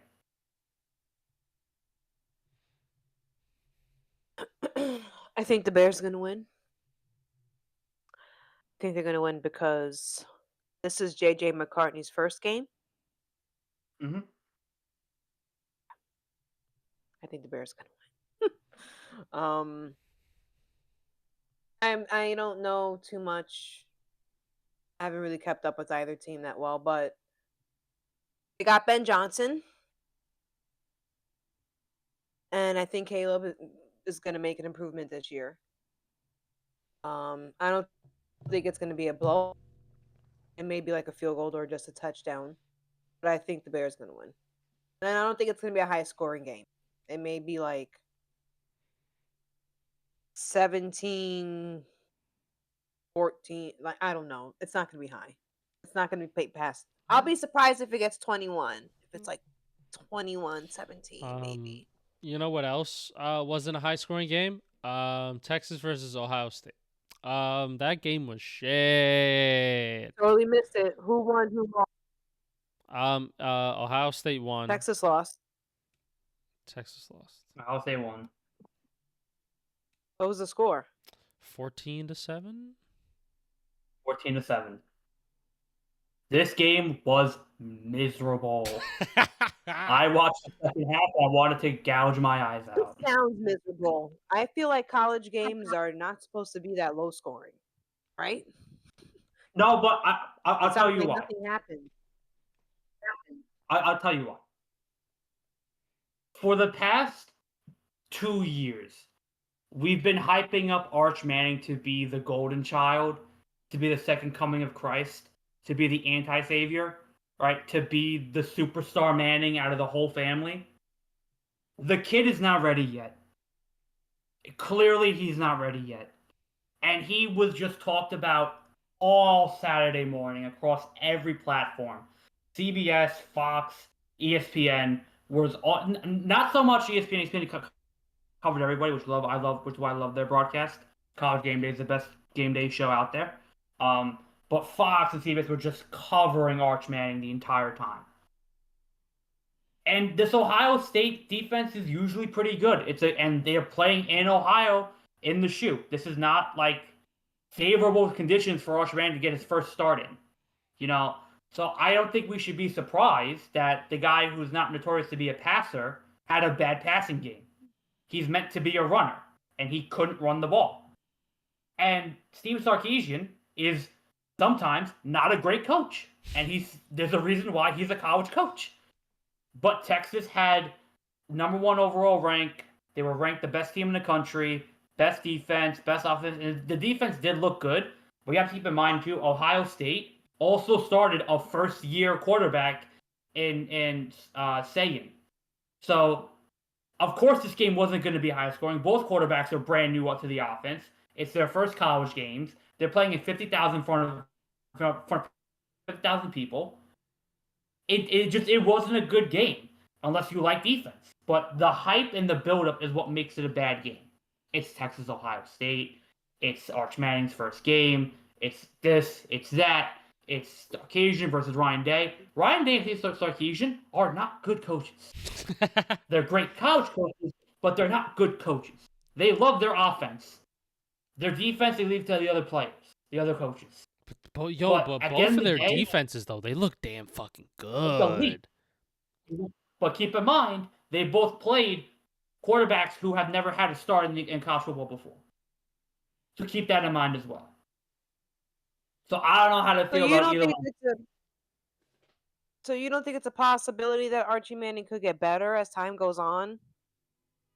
Well, obviously, because he's not playing fucking Ohio State every week. Today, but Like the next game will probably be like some fucking dumb university like Kent State or some shit, like a real ass university. So obviously you're gonna play better against worse competition. But when you're playing Ohio State first week in Ohio State, in Ohio State, like it's not the best thing to do because their players are draftable. They're going to the league. Some of these guys. So obviously these guys are going to be fucking fantastic. It just matters of are you playing more fantastic than them on that day? And he wasn't. He was playing borderline pretty ass. By the way, just for reference, Texas plays San Jose State next week. Yeah, they're fucking smacking them. Oh, he's gonna shine. We're gonna see they his are, real talents. Real quick, what do you think the spread is? So the spread is how many points they're going to win by. Oh, they'll win by Texas is the favorite, obviously. They'll win by like 14 plus or I was something. gonna say like 20. The spread is 35.5. Oh my god. They're predicting Texas to win the game by 36 points. Why is a school like that playing? Isn't Texas? Didn't they leave their conference? Aren't they in the SEC now? They're in the SEC, but they don't play SEC games until a little bit later on in the year. That's after like week 4. I'm like, why are they playing San Jose? You know, the talent gap in college football is just too big. It's too much. It's like why is that school even playing with someone like Texas? Why is that allowed? You want to hear about fucking because San Jose gets Do you want to hear about fucking discrepancy in talent? Fucking Florida last night had to play Long Island. LIU. They got fucking smacked like 50-0. Yeah, it was bad. Like Florida fucking spanked their fucking asses like they were their child. Like why can't they fix? Okay, they're making for everyone out there. Like I am not a college football 55 to so nothing. I am a spectator, more less not so much as a fan. So why can't they schedule these teams who are obviously have the same? I don't know. Is this an obvious question? Like, I just don't think the LIUs and the San Jose State, they should not be in the schedule with someone like an Ohio State or a Florida or a Texas. Why can't they fix these games? Why can't they? I don't know. Well, Jess, are you advocating for harder schedules? Wow, I love that. Good for you. God bless. I just feel like I'm advocating for better competitive games. Well, some schools, do not have the talent. Why are they scheduled next to the monsters? That's all I'm saying. Dude, so here part of the reason is that take Texas. You should play San Jose State. That's a better. I'll explain it. All right. To the best of my knowledge, because I have not done much research into this, but to the best of my knowledge, okay, let's take Texas for example, right? The SEC will make Texas' schedule only against SEC teams, right? Now, an SEC schedule only lasts 8 games, right? But the season starts obviously in August, right? So the SEC schedule doesn't start until October. So for those 4 games they have to fill, the University of Texas will effectively make their own schedule, right? So they'll pick who they play in those games. Okay? So that's why they San Jose State? They'll go to San Jose State. They'll ask them, hey, we want to do a home game against you. San Jose will say yes because they'll get the money from ABC. They'll get recognition on the NIL deals. They'll get notoriety from, the commissioner or whoever runs NCAA that's playing Texas. Right, their players will get to play against Texas and be somewhat on that stage, and for the most of the degree, Texas will play San Jose State because they need a morale win. Right, they need something to get them in the groove, right, get them going. That's why a lot of these early games are against blowouts because they're playing this competition to get their players in a groove. Yeah, right, get them into a good momentum, right? Their first home game of the year, they're playing San Jose State. Their fans get a big bus. They get a sellout crowd. Everybody comes in to celebrate Texas. The Arch Manning gets a good, morale, confidence boost. The players get a confidence boost. And San Jose State walks away with a little bit of cash in their pocket and a little bit of recognition. And the off chance that San Jose State will beat Texas. It's not rare, but remember, Northern Illinois beat Notre Dame last year in Notre Dame Stadium, right? So there is a possibility that could happen. But Notre Dame, for example, makes their own schedule every year, right? So they chose to play Northern Illinois last year. Like they chose to play Miami State. That's what was on their schedule. So the SEC, to my knowledge, I don't know if it's 100% true, but this is what I think I remember reading and knowing about. The SEC and their commissioner makes the schedule for all the SEC teams, and the remaining 4 or 3 games are made by the school itself. Thank you for explaining. A lot of that makes sense, actually. I think it's kind of now I get the joke advocating for harder schedules because I didn't realize the schools can make their own schedule. So of course they're going to pick easy games. Which I kind of don't like because I feel like that's cop outish. But you're going to get your real games later in the season. So I get it. But that's mainly the reason. And the reason why Texas chose to play Ohio State is because it was a rematch, and probably that's where the NCAA stepped in and was like, hey, we want to make this for week 1, start off with a bang. You know what I mean? And then they both, hey, you guys are kicking off the season. You're getting prime time on Fox. You both universities are getting paid a lot of money for it. There you go. Also, Alabama, Alabama got fucking upset by Florida State, 2-win team last year. Exactly. Alabama lost to Florida State. So you could have a rivalry game in your week 1 that you should win and you lose. So that's on the university. They could have had an easier game, but again, I don't know the truth in what was said behind what they choose to do. But that game could have been made by the NCAA as well. But Bama just got absolutely smoked. They are not off to a great start, and that is not a good sign. Because Florida State, they look like a ranked team when they played. They actually look competent. Like, maybe last year was just a little fluky. You know what I mean? But they looked fast. They looked physical. And I don't know. Some of these quarterbacks, man, they're real fucking shit. Just going to put it out there. Kind of bad. Especially when you're at Alabama, you don't really need to try and drive the car. You just got to hold on to the steering wheel and just let things happen in the car. Just let it happen. You know what I mean? Don't even turn the wheel. Just hold it. That's it. But yeah, man, they beat the brakes off them boys. I mean, it was bad. I mean, for Alabama, like, it's hard to crash a car in a desert, but they did. You know what I mean? But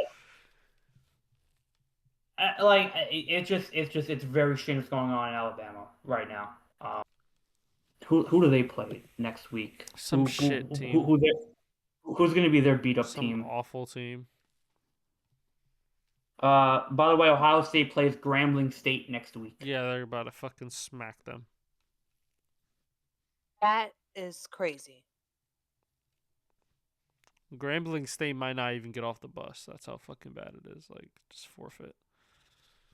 Well, it's an HBCU, so they love the coverage, like Daniel said.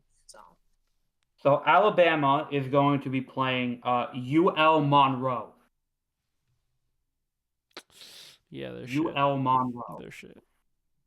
Aren't they in the tournament? I feel like I signed. No, that must have been another school. I'm in the tournament, like the basketball tournament. They were in the tournament, weren't they? Probably, maybe. I don't know. I'm not too sure. I feel like I remember hearing that name somewhere, but I could be wrong. Well, for football, they're shit. Go dribble the ball around like real men. How about that? So yeah. And then today, Miami just beat Notre Dame. Carson back. Look good. It's okay, Marcus. You'll get the next one. They just went official. Notre Dame were down 24 to 4. No, trying to remember. But they were down 2 touchdowns in the fourth quarter, and they came back and they got 2 touchdowns inside the game, 24-24. And then Miami threw the ball downfield. They got a pass interference call and they kicked game-winning field goal to win. So yeah, that's the Carson Beck era of Miami. No more Cam Ward, still getting wins, and Marcus started off 0-1 last year with the title game. So it doesn't mean anything right now. It's all meaningless. Yeah. He looks beautiful. He wasn't wearing his normal polo though. He was wearing something else. I forget what he was wearing. Doesn't matter what he's wearing. Just like someone he doesn't wear anything. Oh yeah. Oh yeah. Hey Jeff, you were robbed last year because they could have dumped the Gatorade on him. He would have taken the shirt off. Would have been great. Oh my God, nice and black.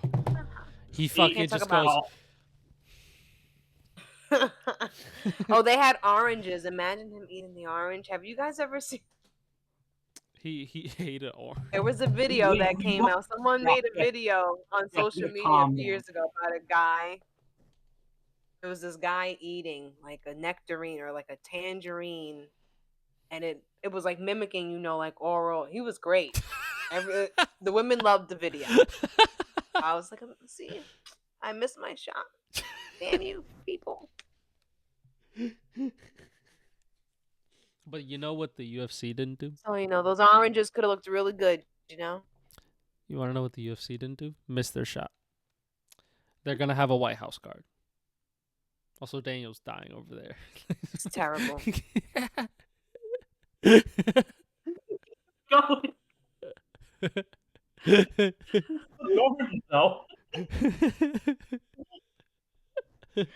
Anyway. The UFC is White House. White House. We're doing the White House. Let's go, July 4th. We're watching it next year. Yep. July 4th. It's gonna be fantastic. On Paramount too. On Paramount. Dumbest thing. What? In the backyard. Why do you think it's the dumbest thing? It's great. Jess, this is the 250th birthday of the United States. We're celebrating with a real American card. John Jones gonna break the brakes off Tom Aspinall. Conor McGregor gonna come back and KO somebody. I get the PR stunt. I get the markability. I get it. Okay, I get it. I just feel like I don't like everything has to be up for entertainment. Like, this is the fucking White House. It's already a shit show. Like, is anyone doing work? Like, I don't think a UFC match should happen there. A boxing match, a basketball game, a concert. Like, no. People in that fucking building need to be working on the fucking shit that taxpayer dollars are paying for. Mm-hmm. Like, I don't think it should be made into a fucking circus. It's already a circus. We don't need to have another circus actually be there. That's just me. Now, Jess, I agree with you. Everything you said makes perfect logical sense. But it doesn't matter. But fun. Testosterone. Fun. This is pretty cool. Conquering. Hey, new heights, new achievements. What better way to start off the 4th? Fireworks and boxing.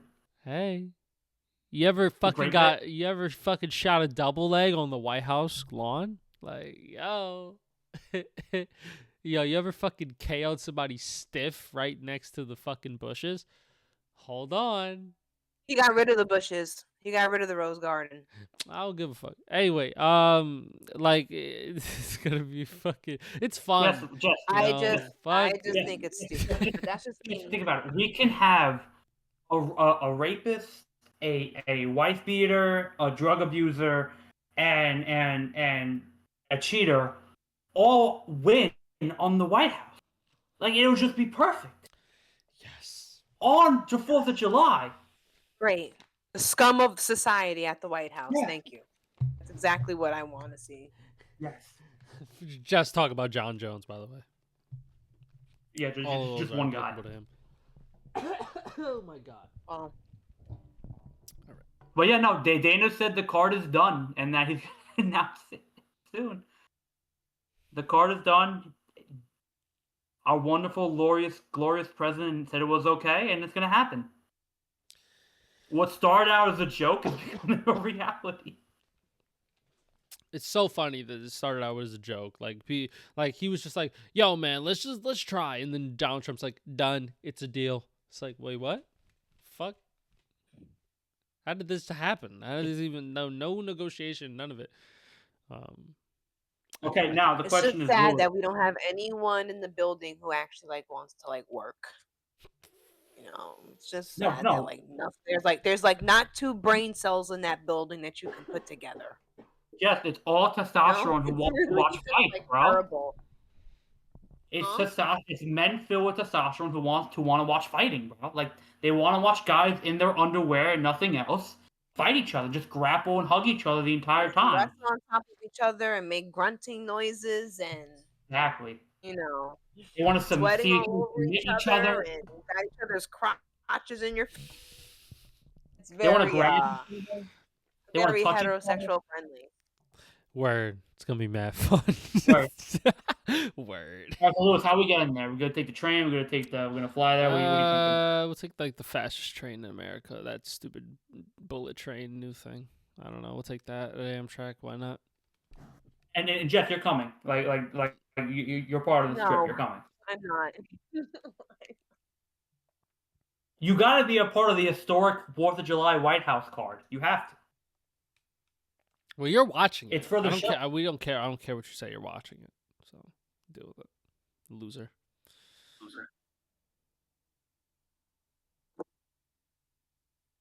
I mean, if I go there, I will definitely be a loser. That is a bit true. It is. Anyway, fucking crazy. Where we come to as a society? Right? That ain't that crazy? Like they're fucking knocking people out on the White House. Like nobody's ever thought of this. Like this is crazy. Have it at the Pentagon. Have it where the military, have it where fighting is acceptable. You know what I'm saying? Where it's that's on everyone's agenda. I'm not gonna lie, they could have done that. Everyone in the Pentagon is thinking the same exact thing. So that's where the UFC fighting should probably happen. I'm not gonna lie, could have done that shit in the military base. Why does it have to happen in the admin building? That's what WWE used to do. WWE used to do a show called Tribute to the Troops, where they used to go to Afghanistan or Iraq into a military base, set up a ring, and just have all the service members watch the show. It was great. All the time. That's pretty swag.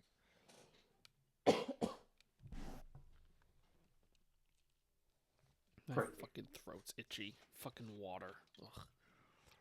So what's next? Because I'm about to go to sleep. Yeah, me too. I'm not gonna lie. All right. Speaking of the scum of society, did you see the guy who just decided to snatch a hat from a little kid? I did. At the U.S. Open. Fuck that guy. This guy, you're already rich enough. I think he had a polo T-shirt on. You already have money, and you're right next to your wife, girlfriend. I don't know what she is. Booty call. I didn't see it, but hey, she could be whatever. Welcome to the world. Literally. Just go in the group. Still, this is exactly what it is. You ready for this? This is what it is. So I got Deadpool, right? And I have me. Deadpool's the kid. I'm the rich guy. This is a water bottle. This is the hat. It's going directly straight to the kid. And then I come out of nowhere and just say, yoink, bitch. Yeah, that's exactly what happened. Just go to the group chat. He's literally giving it to the kid. Handing it to him. Actually, you know what? You know what? Hang on. I got an idea. And then the guy just goes, my fucking shit, stupid. And just I don't know. And then the kid is just looking like, hello? Is anybody gonna help? What a scumbag. The guy's a scum. And you're rich too. Filthy. What a fucking piece of shit, scum. Real quick. Getting it set up, getting it going. And he knows what he did. He knows what he did. Look at him. He knows exactly what he did. Piece of shit. I literally had it open. Hang on. Please hold.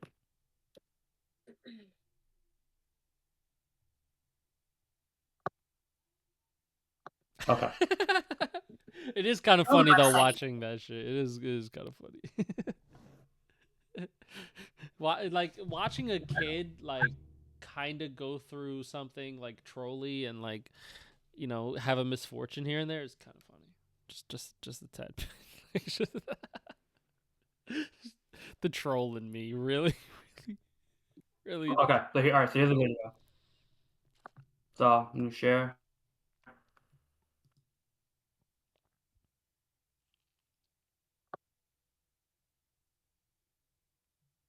Okay. So this is the guy right here. All right.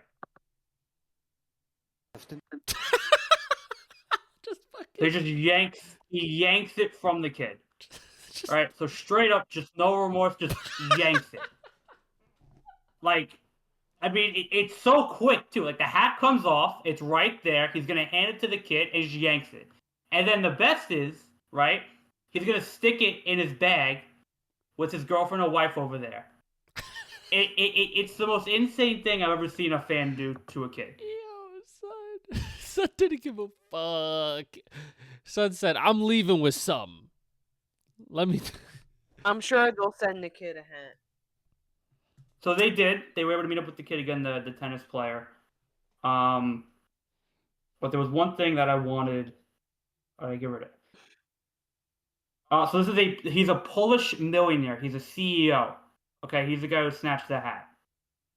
Okay, now this may not be real, but it's funny if it is. So in a statement, the CEO said, "Yes, I took it. Yes, I did it quickly. But as I've always said, life is first come, first served. If you were faster, you would have it. I remind you that insulting a public figure is a subject of legal liability. All offensive comments, slander, and insinuations will be analyzed for the possibility of taking matters to court." I don't know if that statement's true or not, but This guy sucks. no one probably likes that guy. Nobody likes him. His wife doesn't like him. Like no one likes him. This is Everyone all to say, who's around him is just a yes man, yes person. His mom probably knew that he was a sucky kid growing up.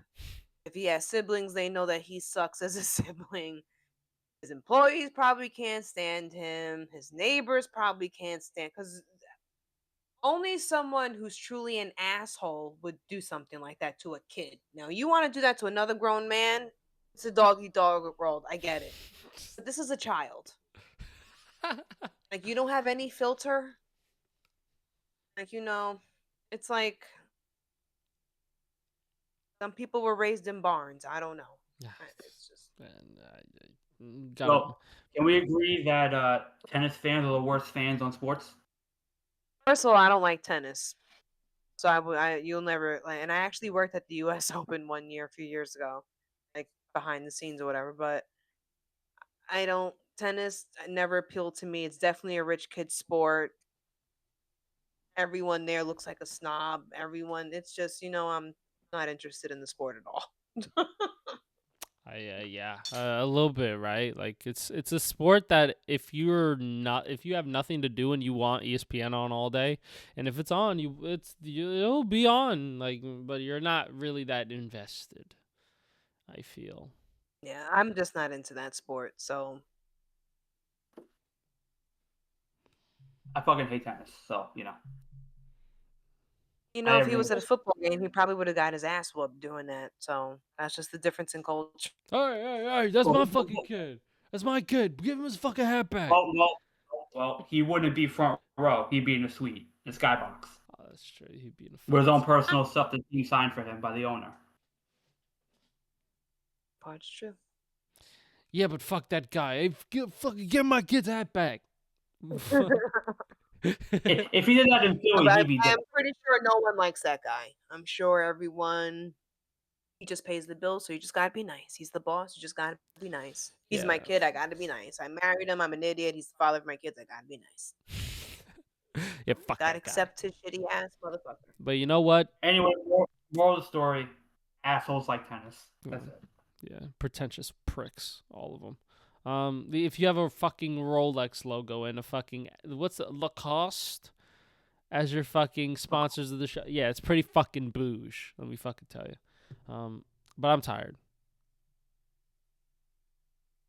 Are we tired? Yeah. Yeah. So we're gonna go. We're gonna hit the hay. The Get Back's gonna hit the hay. We love you guys. Thank you so much for watching. And this has been the Get Back. Thanks. Jess is falling asleep immediately once she closes the smack. She's gonna fall asleep right on the kitchen table. So we'll see you guys next week. And as always, peace.